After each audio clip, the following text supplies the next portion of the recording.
우리는 종종 자녀라는 거울을 통해 우리 자신을 비춰보곤 합니다.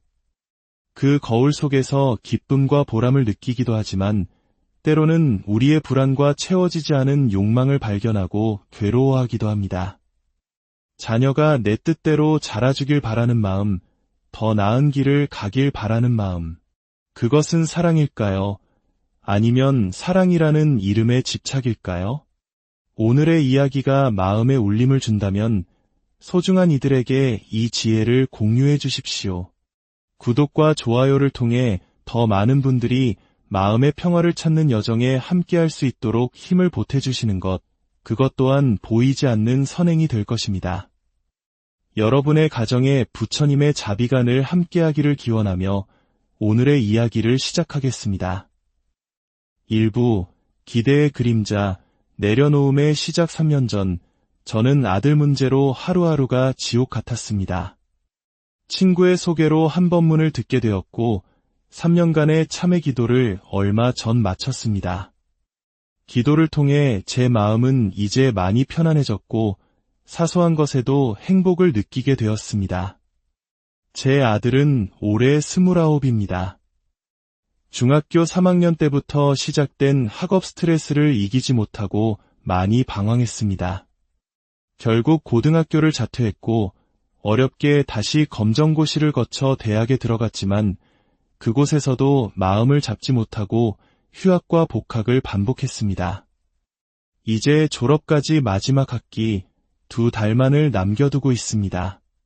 다행히 아들도 지금은 마음이 많이 안정된 것처럼 보입니다. 하지만 오랜 시간 쌓여온 과거의 상처 때문일까요? 아들은 스스로를 자책하고 자신감이 없습니다. 2달 후면 졸업이고 사회에 나가 취직을 해야 한다는 생각에 불안감을 감추지 못합니다. 저는 이제 스펀지가 물을 흡수하듯 아들의 모든 것을 그저 담담하게 지켜봐 주려고 노력합니다. 하지만 문득 이렇게 그저 지켜만 보는 것이 과연 옳은 일인지, 제가 무엇을 더 해야 하는 것은 아닌지 하는 의문이 들곤 합니다. 이러한 고민에 대한 한 지혜로운 스님의 가르침은 명쾌했습니다. 가장 먼저 스스로에게 물어야 할 질문은 내가 지금 자식을 보는 마음이 편안한가? 입니다.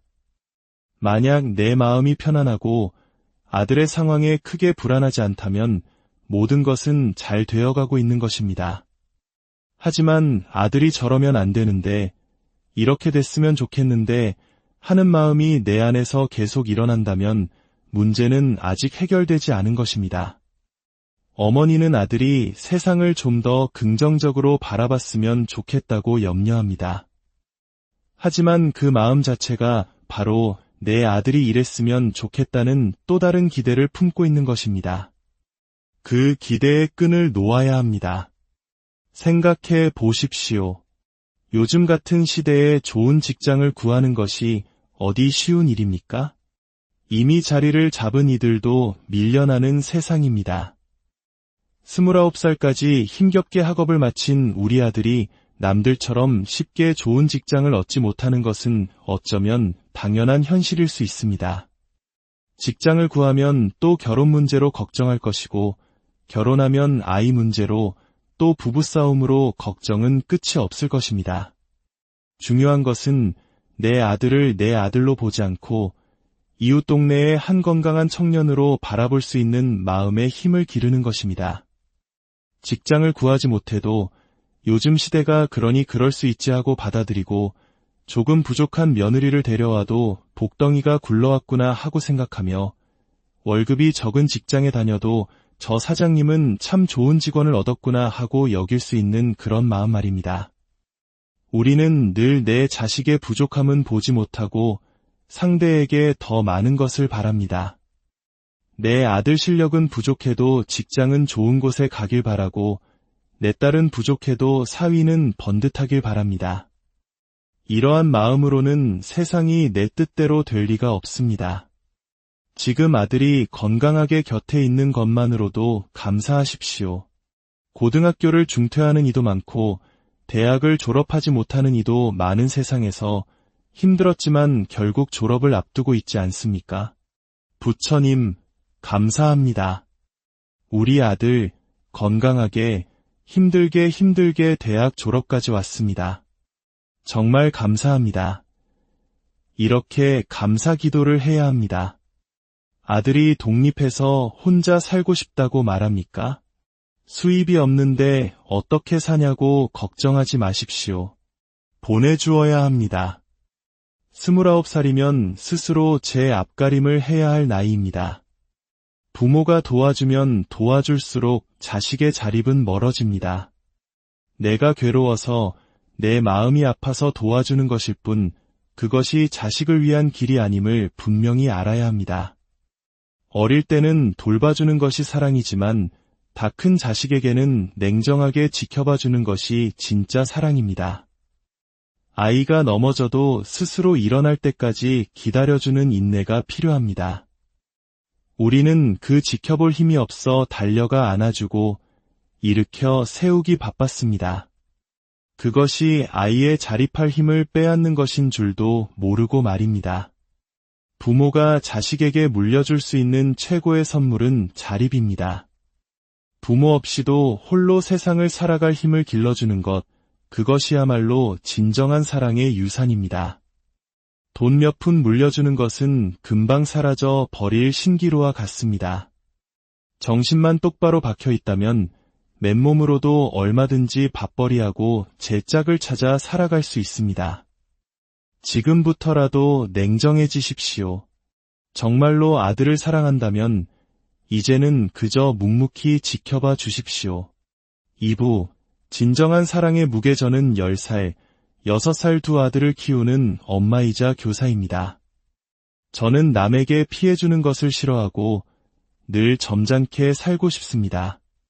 그런데 제 뜻과 상관없이 큰아들이 친구와 다투거나 때려서 상대 아이 엄마에게 비난을 받는 일이 너무나 힘이 듭니다. 사과해야 하는 현실이 싫고 때로는 아이의 행동에서 저와 닮은 모습을 발견하고 마음이 불편해지기도 합니다. 이러한 한 어머니의 고뇌에 스님의 답변은 어쩌면 우리 모두에게 던지는 질문과도 같았습니다. 진정한 어머니란 무엇인가? 어머니는 아이가 젖을 달라면 젖을 주어야 하고 몸의 진액을 뽑아서라도 아이를 먹여 살려야 합니다. 밥상머리에서 아이가 변을 보아도 밥을 먹다 말고 그것을 치워야 합니다. 한밤중이라도 아이가 오줌을 싸면 일어나 기저귀를 갈아주어야 합니다. 아이가 아프면 내가 대신 아팠으면 좋겠다고, 아이가 잘못하여 감옥에 가게 되면 내가 대신 감옥에 갔으면 좋겠다고 생각하는 존재. 필요하다면 내 목숨까지도 버려서 아이를 지키려는 존재가 바로 어머니입니다. 그런데 이웃집 아주머니의 비난 한마디가 괴롭고 그것 때문에 속상해한다면 우리는 과연 어머니의 무게를 제대로 알고 있는 것일까요? 이것은 자격의 문제가 아니라 내 아이를 위해 나의 체면과 자존심마저도 기꺼이 내려놓을 수 있는지에 대한 깊은 성찰의 기회인 것입니다. 아이를 낳아 덕을 보려고만 하고 피해는 조금도 입지 않으려는 부모 밑에서 자란 아이는 진정한 사랑을 느끼지 못합니다. 그런 아이는 자라서 마음이 불안하고 사람을 믿지 못하며 늘 사랑에 굶주리게 됩니다. 지금이라도 정신을 차리고 어머니가 되어야 합니다. 옆집 아주머니가 와서 비난하면 아이를 대신해 죄송합니다 하고 고개를 숙여야 합니다. 아이가 사고를 쳐서 손해배상을 해야 할 일이 생기면 죄송합니다, 사과하고 내가 배상해야 합니다. 아이들이 놀다가 싸우는 것은 잘한 일은 아니지만 지극히 자연스러운 일입니다. 어른도 싸우는데 아이들이라고 왜 안 싸우겠습니까? 그럴 때 상대 엄마가 괜찮아요, 아이들은 싸우면서 크는 거지요 라고 말해주면 더없이 좋겠지만 그건 그 엄마의 몫입니다. 그 엄마가 화가 나서 우리 집에 찾아와 항의를 한다면 그것을 받아주는 것이 바로 내 아이의 엄마인 나의 역할입니다. 문제는 아이에게 있는 것이 아닙니다. 어머니로서의 내 마음가짐이 부족한 것은 아닌지 돌아보아야 합니다. 아이를 대신해 세상의 비난을 기꺼이 받아내는 희생적인 사랑, 그리고 동시에 아이를 올바른 길로 이끌어주는 지혜로운 사랑. 그 두 가지가 모두 필요합니다. 3부, 나의 삶, 그대가 이번엔 또 다른 어머니의 이야기입니다. 아이가 7살, 이제 초등학교에 입학할 중요한 시기입니다. 결혼 후 줄곧 아이가 크면 다시 공부를 시작하리라 마음먹고 대학원 진학을 준비해왔습니다. 하지만 막상 때가 되니 공부 때문에 아이에게 소홀해지지 않을까 걱정이 앞섭니다. 이에 대한 가르침은 인과응보, 즉 원인과 결과의 법칙을 상기시킵니다. 하고 싶으면 하십시오. 인생이 얼마나 길다고 하고 싶은 공부 하나 못하겠습니까? 하지만 내가 하고 싶은 것을 하는 대신 아이에게는 무언가 부족함이 생길 수 있다는 것을 각오해야 합니다. 세상에 공짜는 없습니다. 내가 나의 즐거움을 누린 만큼 그에 따르는 과보 또한 당연하게 받아들여야 합니다. 모든 것을 다 가질 수는 없습니다. 좋은 엄마 역할을 하면서 동시에 나 자신의 꿈도 완벽하게 이루려는 것은 욕심입니다. 아이가 3살이 될 때까지는 엄마가 직접 키우는 것이 가장 좋다고들 합니다. 그 이후에는 상황에 따라 할머니가 키울 수도 있고 다른 기관에 맡길 수도 있습니다. 최선이 안 되면 차선이라도 선택하며 살아가는 것이 인생입니다. 7살이면 괜찮습니다. 공부하십시오. 대신 엄마가 공부하느라 바쁜 동안 아이가 느끼는 외로움이나 불편함을 당연한 결과로 받아들일 준비를 하십시오. 그리고 그 부족함을 채워주기 위해 더욱 지혜롭게 노력해야 할 것입니다. 결론, 지혜로운 사랑의 길, 결국 모든 고민은 한 곳으로 기결됩니다. 바로 나라는 존재에 대한 깊은 성찰입니다. 우리는 남편이, 자식이, 이웃이 문제라고 생각하지만 사실 모든 문제의 뿌리는 나의 기대와 욕심, 그리고 상처받은 마음에 있습니다. 남편이 사업에 실패하고 형제들에게까지 피해를 주어 속이 상하십니까? 이미 신을 바라보는 아들입니다. 어머니가 잔소리한다고 들을 나이가 아닙니다. 듣지 않을 말은 하지 않는 것이 지혜입니다. 그래야 부모 자식 간의 정이라도 지킬 수 있습니다. 사업은 망해도 부모 자식 간의 정은 남아있어야 하지 않겠습니까? 그러려면 간섭을 끊어야 합니다. 다 망해서 돌아오면 따뜻한 밥 한 끼 차려주는 것으로 족합니다. 그 이상은 그 아들의 몫입니다. 남편의 모든 것이 꼴보기 싫으십니까? 사업 실패로 고생시킨 남편이 밉고 달라지는 것 없는 모습에 가슴에 응어리가 지셨습니까? 내가 옳다는 생각에 사로잡혀 있는 것은 아닌지 돌아보십시오. 상대가 100% 잘못한 것처럼 보인다는 것은 내 마음의 상대를 이해할 바늘구멍 하나 없다는 뜻입니다. 내 답답함에 남편이 질식하고 있는 것은 아닐까요? 여보, 나 같은 사람과 사느라 정말 고생이 많소. 미안합니다. 진심으로 참회하고 기도할 때 비로소 닫혔던 마음의 문이 열리고 남편이 사랑스럽게 보일 것입니다. 우리의 걱정이 사랑이라는 이름에 집착이 되지 않도록, 우리의 기도가 상대를 바꾸려는 욕심이 되지 않도록 우리는 끊임없이 자신을 성찰해야 합니다. 진정한 사랑은 상대를 내 뜻대로 움직이는 것이 아니라 상대가 있는 모습 그대로 존재하도록 자유를 주는 것입니다. 그것이 바로 자비이며 지혜로운 사랑의 시작입니다. 오늘 이 이야기를 들으신 모든 분들의 마음에 평온이 깃들기를, 그리고 가정의 지혜와 자비의 빛이 가득한 우리는 종종 자녀라는 거울을 통해 우리 자신을 비춰보곤 합니다. 그 거울 속에서 기쁨과 보람을 느끼기도 하지만 때로는 우리의 불안과 채워지지 않은 욕망을 발견하고 괴로워하기도 합니다. 자녀가 내 뜻대로 자라주길 바라는 마음, 더 나은 길을 가길 바라는 마음, 그것은 사랑일까요? 아니면 사랑이라는 이름의 집착일까요? 오늘의 이야기가 마음에 울림을 준다면 소중한 이들에게 이 지혜를 공유해 주십시오. 구독과 좋아요를 통해 더 많은 분들이 마음의 평화를 찾는 여정에 함께할 수 있도록 힘을 보태주시는 것, 그것 또한 보이지 않는 선행이 될 것입니다. 여러분의 가정에 부처님의 자비가 늘 함께하기를 기원하며 오늘의 이야기를 시작하겠습니다. 1부, 기대의 그림자, 내려놓음의 시작. 3년 전, 저는 아들 문제로 하루하루가 지옥 같았습니다. 친구의 소개로 한 법문을 듣게 되었고 3년간의 참회 기도를 얼마 전 마쳤습니다. 기도를 통해 제 마음은 이제 많이 편안해졌고 사소한 것에도 행복을 느끼게 되었습니다.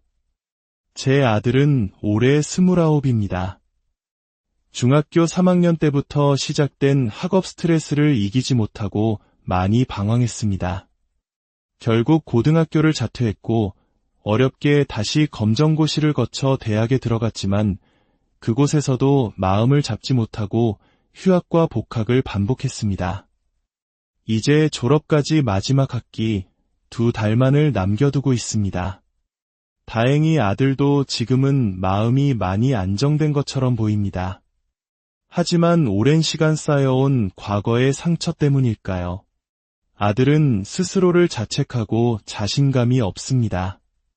2달 후면 졸업이고 사회에 나가 취직을 해야 한다는 생각에 불안감을 감추지 못합니다. 저는 이제 스펀지가 물을 흡수하듯 아들의 모든 것을 그저 담담하게 지켜봐 주려고 노력합니다. 하지만 문득 이렇게 그저 지켜만 보는 것이 과연 옳은 일인지, 제가 무엇을 더 해야 하는 것은 아닌지 하는 의문이 들곤 합니다. 이러한 고민에 대한 한 지혜로운 스님의 가르침은 명쾌했습니다. 가장 먼저 스스로에게 물어야 할 질문은 내가 지금 자식을 보는 마음이 편안한가? 입니다. 만약 내 마음이 편안하고 아들의 상황에 크게 불안하지 않다면 모든 것은 잘 되어가고 있는 것입니다. 하지만 아들이 저러면 안 되는데, 이렇게 됐으면 좋겠는데 하는 마음이 내 안에서 계속 일어난다면 문제는 아직 해결되지 않은 것입니다. 어머니는 아들이 세상을 좀 더 긍정적으로 바라봤으면 좋겠다고 염려합니다.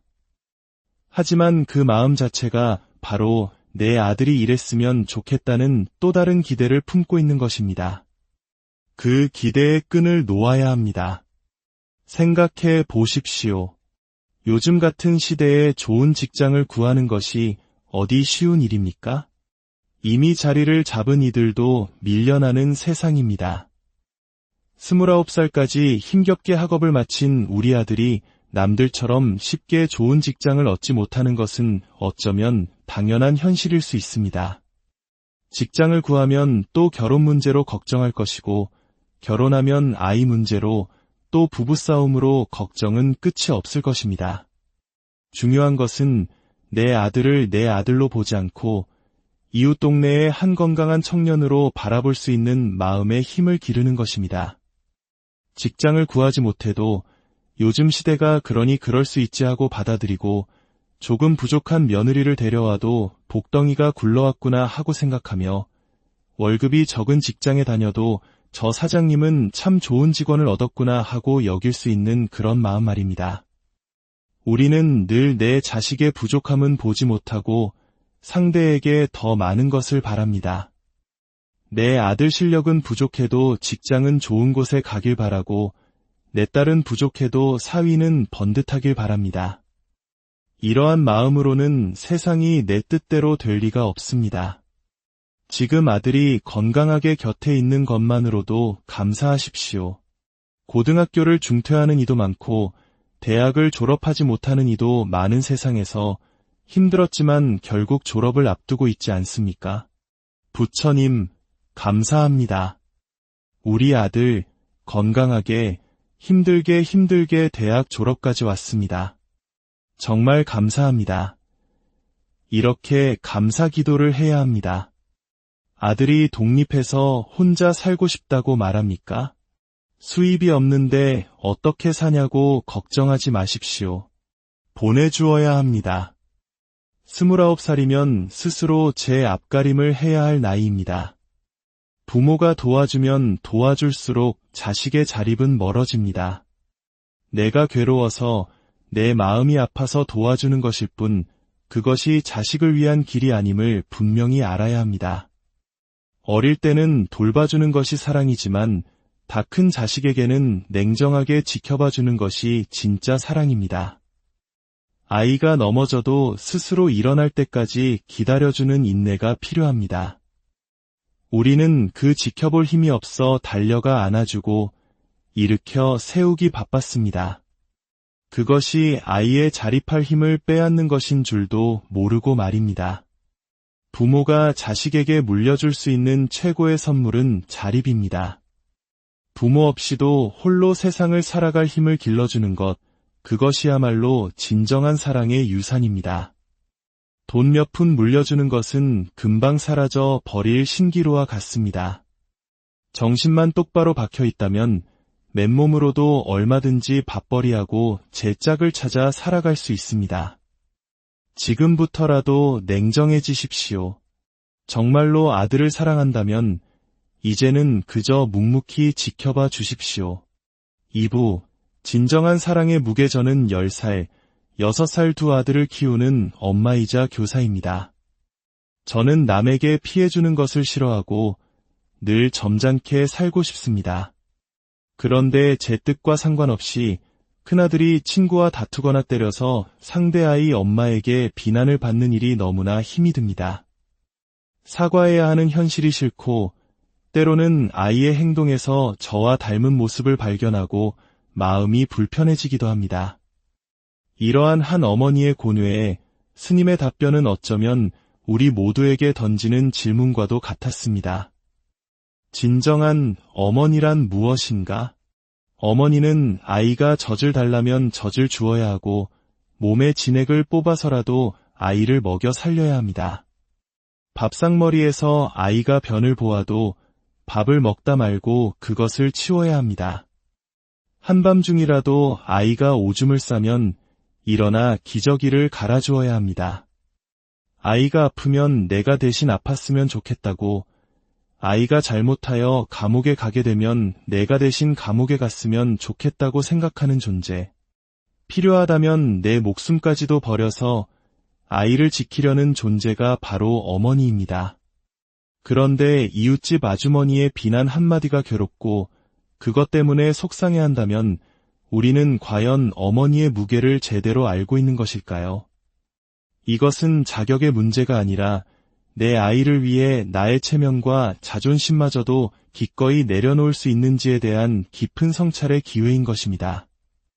아이를 낳아 덕을 보려고만 하고 피해는 조금도 입지 않으려는 부모 밑에서 자란 아이는 진정한 사랑을 느끼지 못합니다.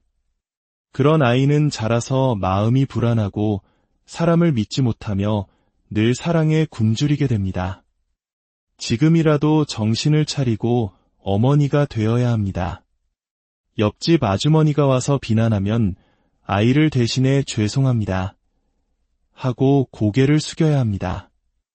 아이가 사고를 쳐서 손해배상을 해야 할 일이 생기면 죄송합니다, 사과하고 내가 배상해야 합니다. 아이들이 놀다가 싸우는 것은 잘한 일은 아니지만 지극히 자연스러운 일입니다. 어른도 싸우는데 아이들이라고 왜 안 싸우겠습니까?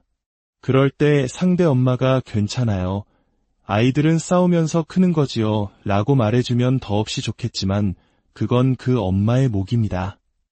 그 엄마가 화가 나서 우리 집에 찾아와 항의를 한다면 그것을 받아주는 것이 바로 내 아이의 엄마인 나의 역할입니다. 문제는 아이에게 있는 것이 아닙니다. 어머니로서의 내 마음가짐이 부족한 것은 아닌지 돌아보아야 합니다. 아이를 대신해 세상의 비난을 기꺼이 받아내는 희생적인 사랑, 그리고 동시에 아이를 올바른 길로 이끌어주는 지혜로운 사랑. 그 두 가지가 모두 필요합니다. 3부, 나의 삶, 그대가 이번엔 또 다른 어머니의 이야기입니다. 아이가 7살, 이제 초등학교에 입학할 중요한 시기입니다. 결혼 후 줄곧 아이가 크면 다시 공부를 시작하리라 마음먹고 대학원 진학을 준비해왔습니다. 하지만 막상 때가 되니 공부 때문에 아이에게 소홀해지지 않을까 걱정이 앞섭니다. 이에 대한 가르침은 인과응보, 즉 원인과 결과의 법칙을 상기시킵니다. 하고 싶으면 하십시오. 인생이 얼마나 길다고 하고 싶은 공부 하나 못하겠습니까? 하지만 내가 하고 싶은 것을 하는 대신 아이에게는 무언가 부족함이 생길 수 있다는 것을 각오해야 합니다. 세상에 공짜는 없습니다. 내가 나의 즐거움을 누린 만큼 그에 따르는 과보 또한 당연하게 받아들여야 합니다. 모든 것을 다 가질 수는 없습니다. 좋은 엄마 역할을 하면서 동시에 나 자신의 꿈도 완벽하게 이루려는 것은 욕심입니다. 아이가 3살이 될 때까지는 엄마가 직접 키우는 것이 가장 좋다고들 합니다. 그 이후에는 상황에 따라 할머니가 키울 수도 있고 다른 기관에 맡길 수도 있습니다. 최선이 안 되면 차선이라도 선택하며 살아가는 것이 인생입니다. 7살이면 괜찮습니다. 공부하십시오. 대신 엄마가 공부하느라 바쁜 동안 아이가 느끼는 외로움이나 불편함을 당연한 결과로 받아들일 준비를 하십시오. 그리고 그 부족함을 채워주기 위해 더욱 지혜롭게 노력해야 할 것입니다. 결론, 지혜로운 사랑의 길, 결국 모든 고민은 한 곳으로 기결됩니다. 바로 나라는 존재에 대한 깊은 성찰입니다. 우리는 남편이, 자식이, 이웃이 문제라고 생각하지만 사실 모든 문제의 뿌리는 나의 기대와 욕심, 그리고 상처받은 마음에 있습니다. 남편이 사업에 실패하고 형제들에게까지 피해를 주어 속이 상하십니까? 이미 신을 바라보는 아들입니다. 어머니가 잔소리한다고 들을 나이가 아닙니다. 듣지 않을 말은 하지 않는 것이 지혜입니다. 그래야 부모 자식 간의 정이라도 지킬 수 있습니다. 사업은 망해도 부모 자식 간의 정은 남아있어야 하지 않겠습니까? 그러려면 간섭을 끊어야 합니다. 다 망해서 돌아오면 따뜻한 밥 한 끼 차려주는 것으로 족합니다. 그 이상은 그 아들의 몫입니다. 남편의 모든 것이 꼴보기 싫으십니까? 사업 실패로 고생시킨 남편이 밉고 달라지는 것 없는 모습에 가슴에 응어리가 지셨습니까? 내가 옳다는 생각에 사로잡혀 있는 것은 아닌지 돌아보십시오. 상대가 100% 잘못한 것처럼 보인다는 것은 내 마음의 상대를 이해할 바늘구멍 하나 없다는 뜻입니다. 내 답답함에 남편이 질식하고 있는 것은 아닐까요? 여보, 나 같은 사람과 사느라 정말 고생이 많소. 미안합니다. 진심으로 참회하고 기도할 때 비로소 닫혔던 마음의 문이 열리고 남편이 사랑스럽게 보일 것입니다.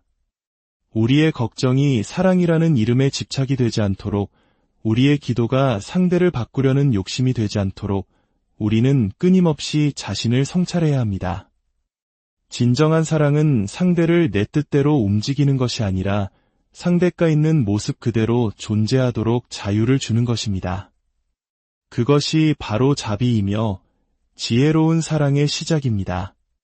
오늘 이 이야기를 들으신 모든 분들의 마음에 평온이 깃들기를, 그리고 가정의 지혜와 자비의 빛이 가득한, 우리는 종종 자녀라는 거울을 통해 우리 자신을 비춰보곤 합니다. 그 거울 속에서 기쁨과 보람을 느끼기도 하지만 때로는 우리의 불안과 채워지지 않은 욕망을 발견하고 괴로워하기도 합니다. 자녀가 내 뜻대로 자라주길 바라는 마음, 더 나은 길을 가길 바라는 마음, 그것은 사랑일까요? 아니면 사랑이라는 이름의 집착일까요? 오늘의 이야기가 마음에 울림을 준다면 소중한 이들에게 이 지혜를 공유해 주십시오. 구독과 좋아요를 통해 더 많은 분들이 마음의 평화를 찾는 여정에 함께할 수 있도록 힘을 보태주시는 것, 그것 또한 보이지 않는 선행이 될 것입니다. 여러분의 가정에 부처님의 자비가 늘 함께하기를 기원하며 오늘의 이야기를 시작하겠습니다. 1부 기대의 그림자, 내려놓음의 시작 3년 전, 저는 아들 문제로 하루하루가 지옥 같았습니다. 친구의 소개로 한번문을 듣게 되었고 3년간의 참회 기도를 얼마 전 마쳤습니다. 기도를 통해 제 마음은 이제 많이 편안해졌고 사소한 것에도 행복을 느끼게 되었습니다. 제 아들은 올해 29입니다. 중학교 3학년 때부터 시작된 학업 스트레스를 이기지 못하고 많이 방황했습니다.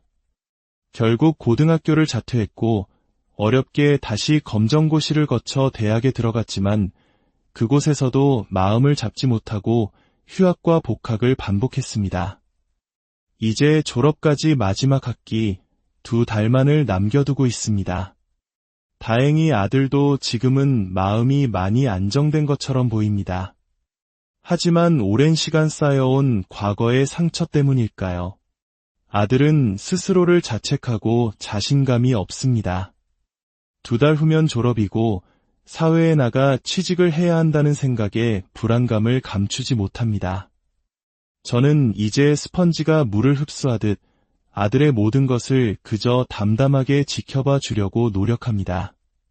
하지만 문득 이렇게 그저 지켜만 보는 것이 과연 옳은 일인지, 제가 무엇을 더 해야 하는 것은 아닌지 하는 의문이 들곤 합니다. 이러한 고민에 대한 한 지혜로운 스님의 가르침은 명쾌했습니다. 가장 먼저 스스로에게 물어야 할 질문은 내가 지금 자식을 보는 마음이 편안한가? 입니다. 만약 내 마음이 편안하고 아들의 상황에 크게 불안하지 않다면 모든 것은 잘 되어가고 있는 것입니다. 하지만 아들이 저러면 안 되는데, 이렇게 됐으면 좋겠는데 하는 마음이 내 안에서 계속 일어난다면 문제는 아직 해결되지 않은 것입니다. 어머니는 아들이 세상을 좀 더 긍정적으로 바라봤으면 좋겠다고 염려합니다. 하지만 그 마음 자체가 바로 내 아들이 이랬으면 좋겠다는 또 다른 기대를 품고 있는 것입니다. 그 기대의 끈을 놓아야 합니다. 생각해 보십시오. 요즘 같은 시대에 좋은 직장을 구하는 것이 어디 쉬운 일입니까? 이미 자리를 잡은 이들도 밀려나는 세상입니다. 29살까지 힘겹게 학업을 마친 우리 아들이 남들처럼 쉽게 좋은 직장을 얻지 못하는 것은 어쩌면 당연한 현실일 수 있습니다. 직장을 구하면 또 결혼 문제로 걱정할 것이고, 결혼하면 아이 문제로, 또 부부싸움으로 걱정은 끝이 없을 것입니다. 중요한 것은 내 아들을 내 아들로 보지 않고 이웃 동네의 한 건강한 청년으로 바라볼 수 있는 마음의 힘을 기르는 것입니다. 직장을 구하지 못해도 요즘 시대가 그러니 그럴 수 있지 하고 받아들이고, 조금 부족한 며느리를 데려와도 복덩이가 굴러왔구나 하고 생각하며, 월급이 적은 직장에 다녀도 저 사장님은 참 좋은 직원을 얻었구나 하고 여길 수 있는 그런 마음 말입니다. 우리는 늘 내 자식의 부족함은 보지 못하고 상대에게 더 많은 것을 바랍니다. 내 아들 실력은 부족해도 직장은 좋은 곳에 가길 바라고, 내 딸은 부족해도 사위는 번듯하길 바랍니다. 이러한 마음으로는 세상이 내 뜻대로 될 리가 없습니다. 지금 아들이 건강하게 곁에 있는 것만으로도 감사하십시오. 고등학교를 중퇴하는 이도 많고 대학을 졸업하지 못하는 이도 많은 세상에서 힘들었지만 결국 졸업을 앞두고 있지 않습니까? 부처님, 감사합니다. 우리 아들 건강하게 힘들게 대학 졸업까지 왔습니다. 정말 감사합니다. 이렇게 감사 기도를 해야 합니다. 아들이 독립해서 혼자 살고 싶다고 말합니까? 수입이 없는데 어떻게 사냐고 걱정하지 마십시오. 보내주어야 합니다. 29살이면 스스로 제 앞가림을 해야 할 나이입니다. 부모가 도와주면 도와줄수록 자식의 자립은 멀어집니다. 내가 괴로워서 내 마음이 아파서 도와주는 것일 뿐 그것이 자식을 위한 길이 아님을 분명히 알아야 합니다. 어릴 때는 돌봐주는 것이 사랑이지만 다 큰 자식에게는 냉정하게 지켜봐주는 것이 진짜 사랑입니다. 아이가 넘어져도 스스로 일어날 때까지 기다려주는 인내가 필요합니다. 우리는 그 지켜볼 힘이 없어 달려가 안아주고 일으켜 세우기 바빴습니다. 그것이 아이의 자립할 힘을 빼앗는 것인 줄도 모르고 말입니다. 부모가 자식에게 물려줄 수 있는 최고의 선물은 자립입니다. 부모 없이도 홀로 세상을 살아갈 힘을 길러주는 것, 그것이야말로 진정한 사랑의 유산입니다. 돈 몇 푼 물려주는 것은 금방 사라져 버릴 신기루와 같습니다. 정신만 똑바로 박혀 있다면 맨몸으로도 얼마든지 밥벌이하고 제 짝을 찾아 살아갈 수 있습니다. 지금부터라도 냉정해지십시오. 정말로 아들을 사랑한다면 이제는 그저 묵묵히 지켜봐 주십시오. 2부 진정한 사랑의 무게전은 10살, 6살 두 아들을 키우는 엄마이자 교사입니다. 저는 남에게 피해주는 것을 싫어하고 늘 점잖게 살고 싶습니다. 그런데 제 뜻과 상관없이 큰아들이 친구와 다투거나 때려서 상대 아이 엄마에게 비난을 받는 일이 너무나 힘이 듭니다. 사과해야 하는 현실이 싫고 때로는 아이의 행동에서 저와 닮은 모습을 발견하고 마음이 불편해지기도 합니다. 이러한 한 어머니의 고뇌에 스님의 답변은 어쩌면 우리 모두에게 던지는 질문과도 같았습니다. 진정한 어머니란 무엇인가? 어머니는 아이가 젖을 달라면 젖을 주어야 하고 몸의 진액을 뽑아서라도 아이를 먹여 살려야 합니다. 밥상머리에서 아이가 변을 보아도 밥을 먹다 말고 그것을 치워야 합니다. 한밤중이라도 아이가 오줌을 싸면 일어나 기저귀를 갈아주어야 합니다. 아이가 아프면 내가 대신 아팠으면 좋겠다고, 아이가 잘못하여 감옥에 가게 되면 내가 대신 감옥에 갔으면 좋겠다고 생각하는 존재. 필요하다면 내 목숨까지도 버려서 아이를 지키려는 존재가 바로 어머니입니다. 그런데 이웃집 아주머니의 비난 한마디가 괴롭고 그것 때문에 속상해한다면 우리는 과연 어머니의 무게를 제대로 알고 있는 것일까요? 이것은 자격의 문제가 아니라 내 아이를 위해 나의 체면과 자존심마저도 기꺼이 내려놓을 수 있는지에 대한 깊은 성찰의 기회인 것입니다. 아이를 낳아 덕을 보려고만 하고 피해는 조금도 입지 않으려는 부모 밑에서 자란 아이는 진정한 사랑을 느끼지 못합니다. 그런 아이는 자라서 마음이 불안하고 사람을 믿지 못하며 늘 사랑에 굶주리게 됩니다. 지금이라도 정신을 차리고 어머니가 되어야 합니다.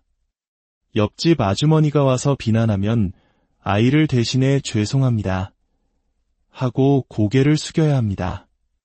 아이가 사고를 쳐서 손해배상을 해야 할 일이 생기면 죄송합니다, 사과하고 내가 배상해야 합니다. 아이들이 놀다가 싸우는 것은 잘한 일은 아니지만 지극히 자연스러운 일입니다. 어른도 싸우는데 아이들이라고 왜 안 싸우겠습니까?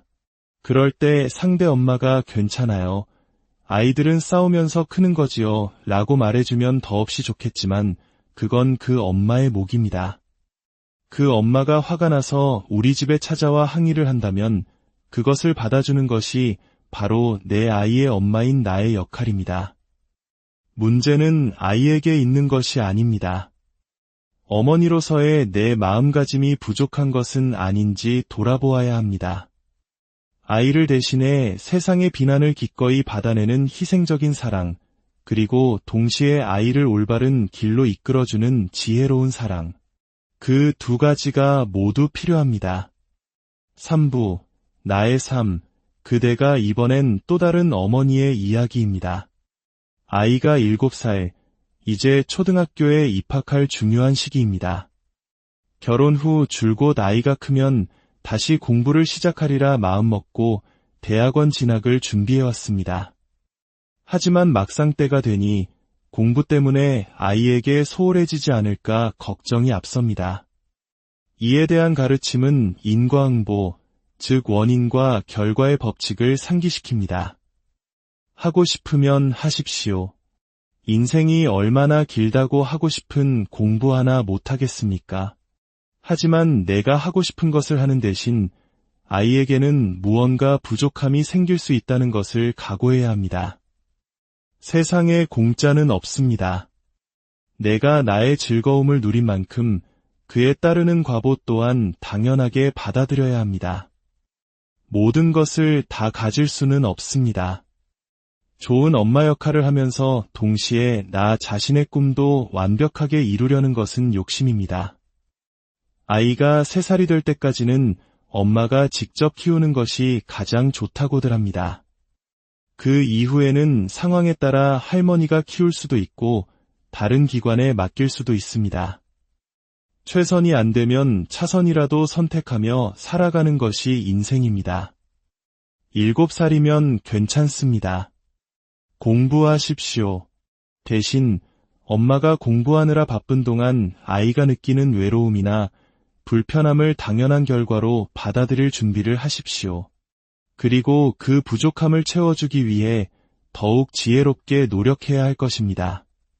결론, 지혜로운 사랑의 길, 결국 모든 고민은 한 곳으로 기결됩니다. 바로 나라는 존재에 대한 깊은 성찰입니다. 우리는 남편이, 자식이, 이웃이 문제라고 생각하지만 사실 모든 문제의 뿌리는 나의 기대와 욕심, 그리고 상처받은 마음에 있습니다. 남편이 사업에 실패하고 형제들에게까지 피해를 주어 속이 상하십니까? 이미 신을 바라보는 아들입니다. 어머니가 잔소리한다고 들을 나이가 아닙니다. 듣지 않을 말은 하지 않는 것이 지혜입니다. 그래야 부모 자식 간의 정이라도 지킬 수 있습니다.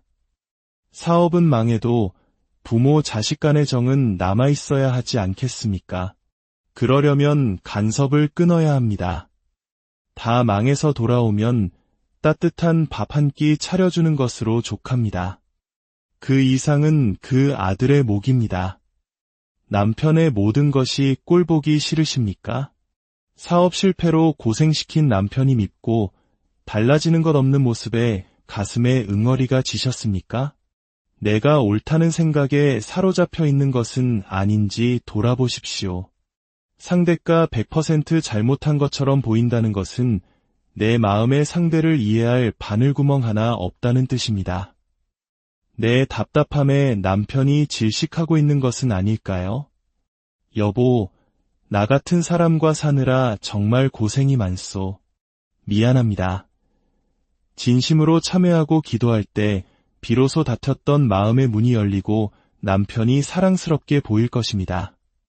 우리의 걱정이 사랑이라는 이름에 집착이 되지 않도록, 우리의 기도가 상대를 바꾸려는 욕심이 되지 않도록 우리는 끊임없이 자신을 성찰해야 합니다.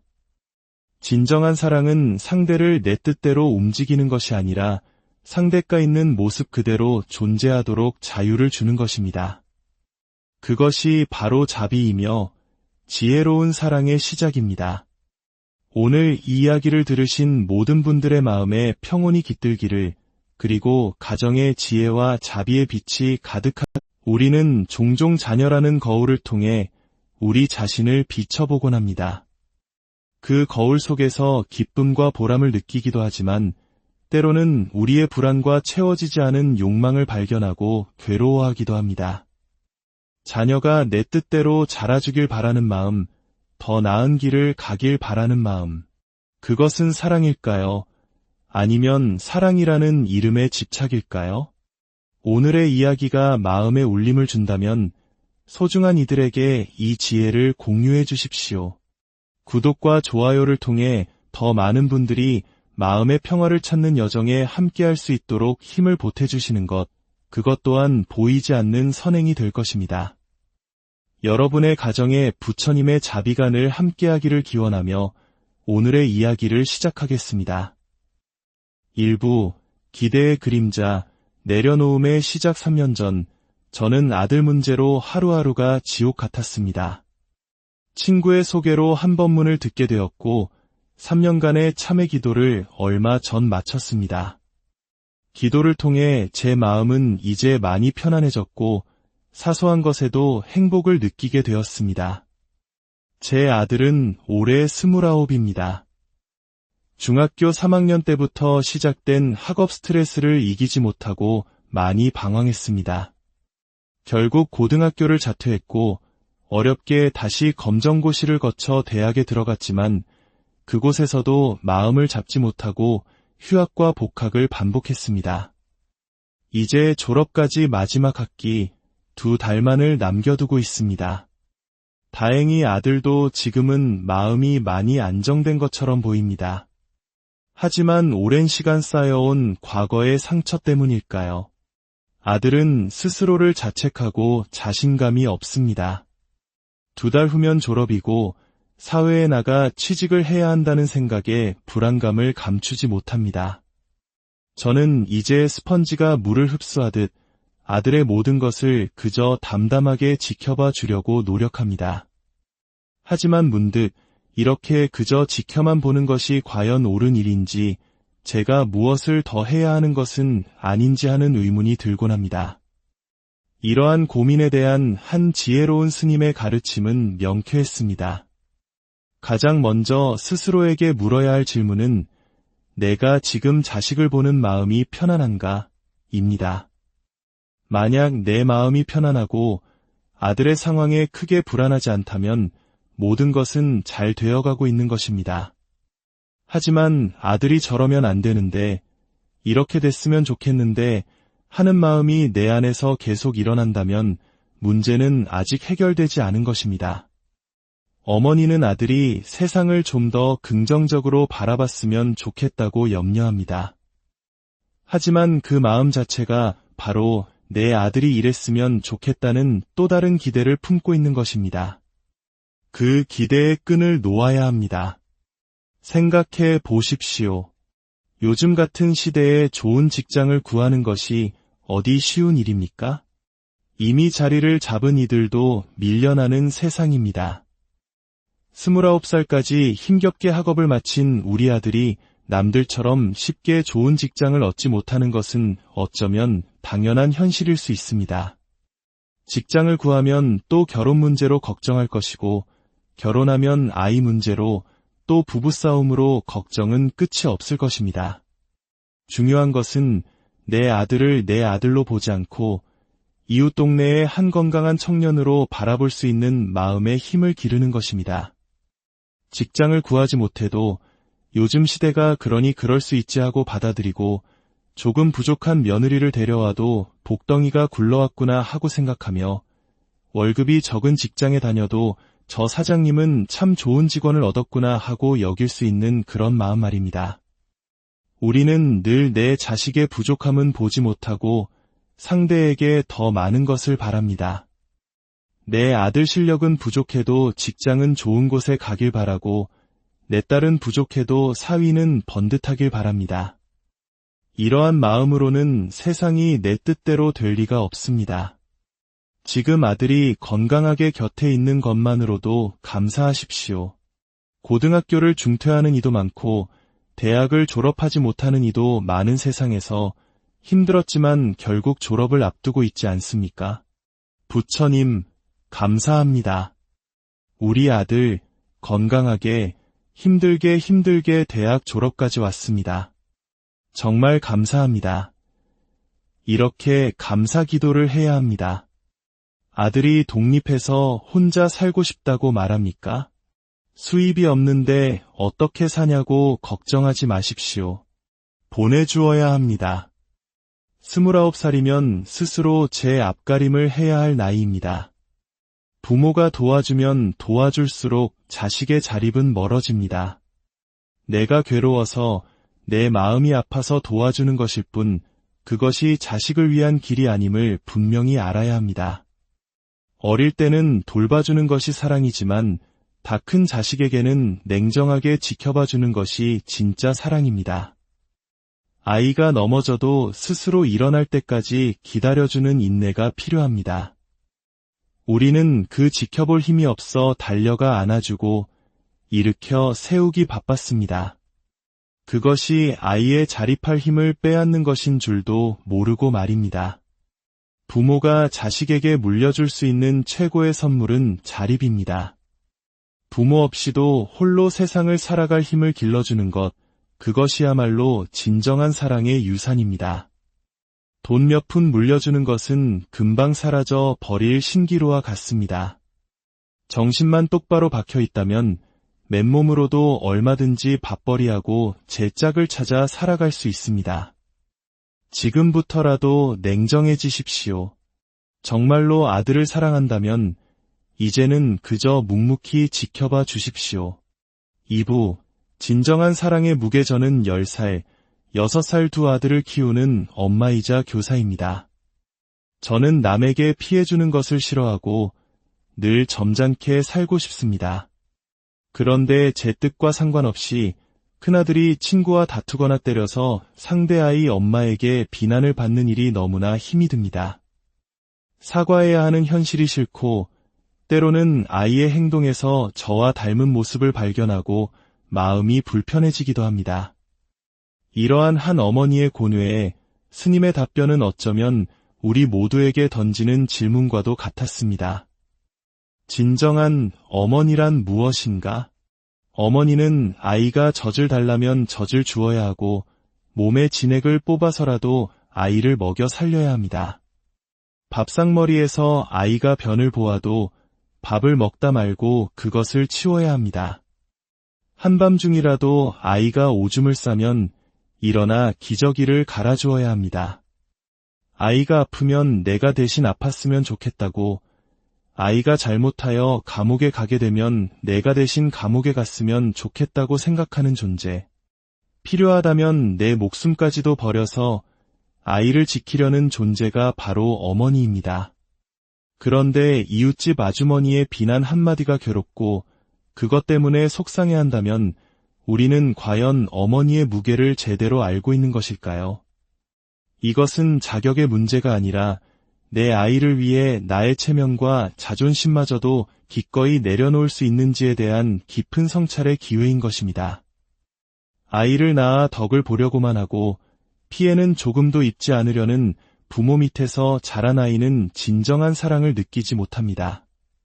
그런 아이는 자라서 마음이 불안하고 사람을 믿지 못하며 늘 사랑에 굶주리게 됩니다. 지금이라도 정신을 차리고 어머니가 되어야 합니다. 옆집 아주머니가 와서 비난하면 아이를 대신해 죄송합니다 하고 고개를 숙여야 합니다. 아이가 사고를 쳐서 손해배상을 해야 할 일이 생기면 죄송합니다, 사과하고 내가 배상해야 합니다. 아이들이 놀다가 싸우는 것은 잘한 일은 아니지만 지극히 자연스러운 일입니다. 어른도 싸우는데 아이들이라고 왜 안 싸우겠습니까? 그럴 때 상대 엄마가 괜찮아요, 아이들은 싸우면서 크는 거지요 라고 말해주면 더없이 좋겠지만 그건 그 엄마의 몫입니다. 그 엄마가 화가 나서 우리 집에 찾아와 항의를 한다면 그것을 받아주는 것이 바로 내 아이의 엄마인 나의 역할입니다. 문제는 아이에게 있는 것이 아닙니다. 어머니로서의 내 마음가짐이 부족한 것은 아닌지 돌아보아야 합니다. 아이를 대신해 세상의 비난을 기꺼이 받아내는 희생적인 사랑, 그리고 동시에 아이를 올바른 길로 이끌어주는 지혜로운 사랑, 그 두 가지가 모두 필요합니다. 3부, 나의 삶, 그대가 이번엔 또 다른 어머니의 이야기입니다. 아이가 7살, 이제 초등학교에 입학할 중요한 시기입니다. 결혼 후 줄곧 아이가 크면 다시 공부를 시작하리라 마음먹고 대학원 진학을 준비해왔습니다. 하지만 막상 때가 되니 공부 때문에 아이에게 소홀해지지 않을까 걱정이 앞섭니다. 이에 대한 가르침은 인과응보, 즉 원인과 결과의 법칙을 상기시킵니다. 하고 싶으면 하십시오. 인생이 얼마나 길다고 하고 싶은 공부 하나 못하겠습니까? 하지만 내가 하고 싶은 것을 하는 대신 아이에게는 무언가 부족함이 생길 수 있다는 것을 각오해야 합니다. 세상에 공짜는 없습니다. 내가 나의 즐거움을 누린 만큼 그에 따르는 과보 또한 당연하게 받아들여야 합니다. 모든 것을 다 가질 수는 없습니다. 좋은 엄마 역할을 하면서 동시에 나 자신의 꿈도 완벽하게 이루려는 것은 욕심입니다. 아이가 3살이 될 때까지는 엄마가 직접 키우는 것이 가장 좋다고들 합니다. 그 이후에는 상황에 따라 할머니가 키울 수도 있고 다른 기관에 맡길 수도 있습니다. 최선이 안 되면 차선이라도 선택하며 살아가는 것이 인생입니다. 7살이면 괜찮습니다. 공부하십시오. 대신 엄마가 공부하느라 바쁜 동안 아이가 느끼는 외로움이나 불편함을 당연한 결과로 받아들일 준비를 하십시오. 그리고 그 부족함을 채워주기 위해 더욱 지혜롭게 노력해야 할 것입니다. 결론, 지혜로운 사랑의 길, 결국 모든 고민은 한 곳으로 기결됩니다. 바로 나라는 존재에 대한 깊은 성찰입니다. 우리는 남편이, 자식이, 이웃이 문제라고 생각하지만 사실 모든 문제의 뿌리는 나의 기대와 욕심, 그리고 상처받은 마음에 있습니다. 남편이 사업에 실패하고 형제들에게까지 피해를 주어 속이 상하십니까? 이미 신을 바라보는 아들입니다. 어머니가 잔소리한다고 들을 나이가 아닙니다. 듣지 않을 말은 하지 않는 것이 지혜입니다. 그래야 부모 자식 간의 정이라도 지킬 수 있습니다. 사업은 망해도 부모 자식 간의 정은 남아있어야 하지 않겠습니까? 그러려면 간섭을 끊어야 합니다. 다 망해서 돌아오면 따뜻한 밥 한 끼 차려주는 것으로 족합니다. 그 이상은 그 아들의 몫입니다. 남편의 모든 것이 꼴보기 싫으십니까? 사업 실패로 고생시킨 남편이 밉고 달라지는 것 없는 모습에 가슴에 응어리가 지셨습니까? 내가 옳다는 생각에 사로잡혀 있는 것은 아닌지 돌아보십시오. 상대가 100% 잘못한 것처럼 보인다는 것은 내 마음의 상대를 이해할 바늘구멍 하나 없다는 뜻입니다. 내 답답함에 남편이 질식하고 있는 것은 아닐까요? 여보, 나 같은 사람과 사느라 정말 고생이 많소. 미안합니다. 진심으로 참회하고 기도할 때 비로소 닫혔던 마음의 문이 열리고 남편이 사랑스럽게 보일 것입니다. 우리의 걱정이 사랑이라는 이름에 집착이 되지 않도록, 우리의 기도가 상대를 바꾸려는 욕심이 되지 않도록 우리는 끊임없이 자신을 성찰해야 합니다. 진정한 사랑은 상대를 내 뜻대로 움직이는 것이 아니라 상대가 있는 모습 그대로 존재하도록 자유를 주는 것입니다. 그것이 바로 자비이며 지혜로운 사랑의 시작입니다. 오늘 이 이야기를 들으신 모든 분들의 마음에 평온이 깃들기를, 그리고 가정의 지혜와 자비의 빛이 가득한 우리는 종종 자녀라는 거울을 통해 우리 자신을 비춰보곤 합니다. 그 거울 속에서 기쁨과 보람을 느끼기도 하지만 때로는 우리의 불안과 채워지지 않은 욕망을 발견하고 괴로워하기도 합니다. 자녀가 내 뜻대로 자라주길 바라는 마음, 더 나은 길을 가길 바라는 마음, 그것은 사랑일까요? 아니면 사랑이라는 이름의 집착일까요? 오늘의 이야기가 마음에 울림을 준다면 소중한 이들에게 이 지혜를 공유해 주십시오. 구독과 좋아요를 통해 더 많은 분들이 마음의 평화를 찾는 여정에 함께할 수 있도록 힘을 보태주시는 것, 그것 또한 보이지 않는 선행이 될 것입니다. 여러분의 가정에 부처님의 자비가 늘 함께하기를 기원하며 오늘의 이야기를 시작하겠습니다. 1부, 기대의 그림자, 내려놓음의 시작. 3년 전, 저는 아들 문제로 하루하루가 지옥 같았습니다. 친구의 소개로 한 법문을 듣게 되었고 3년간의 참회 기도를 얼마 전 마쳤습니다. 기도를 통해 제 마음은 이제 많이 편안해졌고 사소한 것에도 행복을 느끼게 되었습니다. 제 아들은 올해 29입니다. 중학교 3학년 때부터 시작된 학업 스트레스를 이기지 못하고 많이 방황했습니다. 결국 고등학교를 자퇴했고 어렵게 다시 검정고시를 거쳐 대학에 들어갔지만 그곳에서도 마음을 잡지 못하고 휴학과 복학을 반복했습니다. 이제 졸업까지 마지막 학기 2달만을 남겨두고 있습니다. 다행히 아들도 지금은 마음이 많이 안정된 것처럼 보입니다. 하지만 오랜 시간 쌓여온 과거의 상처 때문일까요? 아들은